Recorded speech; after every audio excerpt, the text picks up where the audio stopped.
Perkenalkan, saya Fatmawati Suminar, mahasiswi Universitas Pelita Bangsa dari Prodi Teknik Informatika.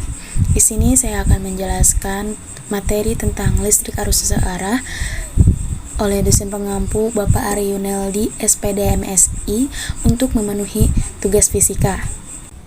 Dalam kehidupan sehari-hari, pastinya kamu pernah menggunakan batu baterai untuk menyalakan lampu di suatu rangkaian listrik, bukan?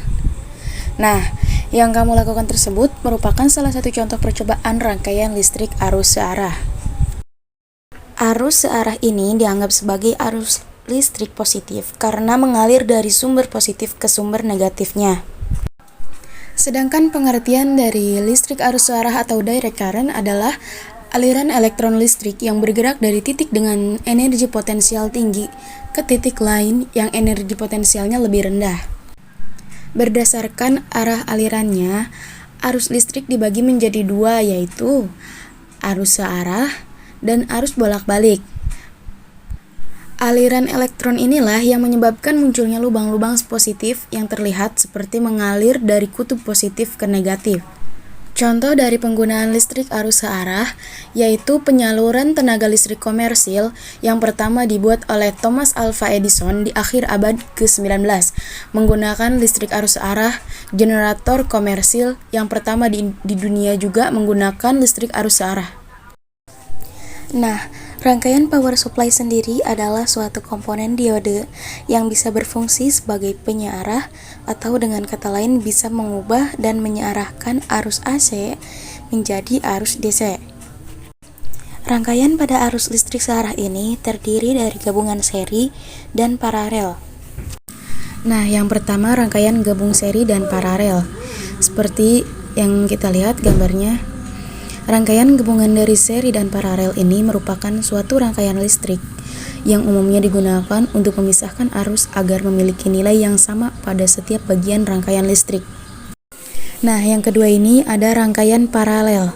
Rangkaian yang memiliki cabang biasanya disebut dengan rangkaian paralel. Walaupun memiliki rangkaian yang bercabang, namun nilai tegangan sama pada setiap aliran. Dan yang ketiga yaitu rangkaian seri.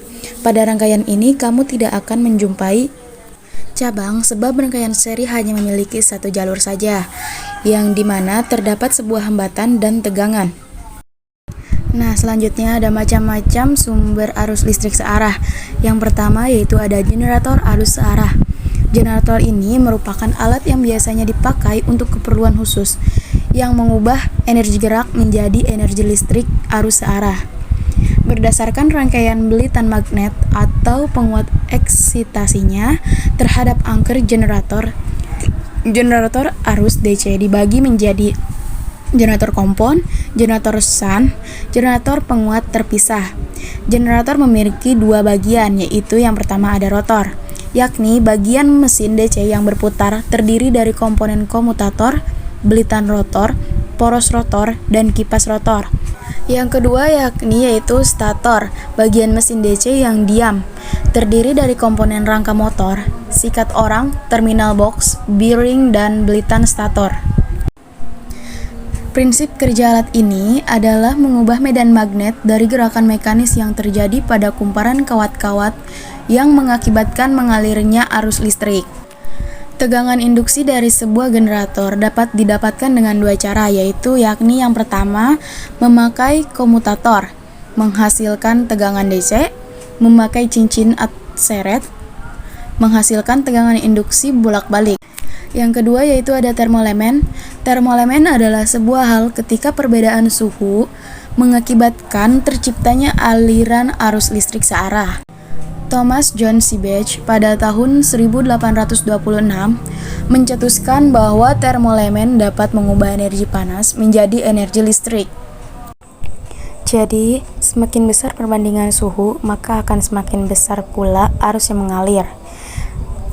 Namun, arus yang diproduksi oleh termoelemen relatif kecil, maka termoelemen belum bisa dimanfaatkan dalam kehidupan sehari-hari. Yang ketiga ini ada sel surya.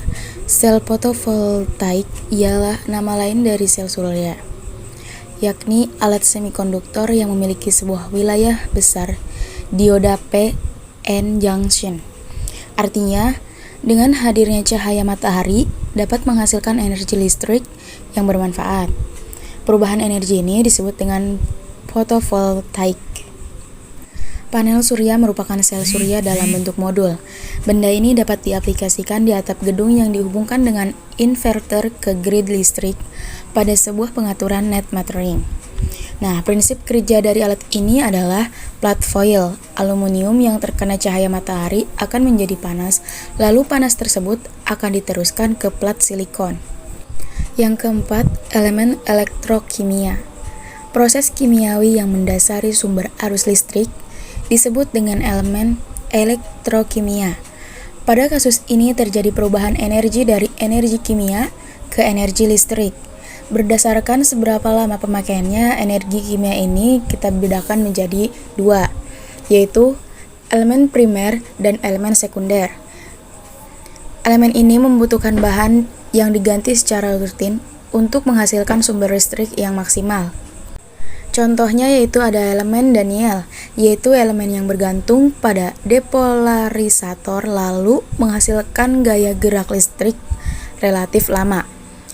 Depolarisator sendiri merupakan zat yang menghambat terjadinya polarisasi gas hidrogen. Yang kedua, elemen sekunder. Elemen sekunder ini merupakan sumber arus listrik yang membutuhkan bahan pengganti sebagai reaksi setelah sumber arus habis dipakai. Sumber ini dapat dipakai kembali setelah diberi energi lagi atau disetrum, diisi ulang. Nah, yang pertama ini contoh soal dari arus searah, dan yang nomor soal yang kedua yaitu contoh soal dari arus DC.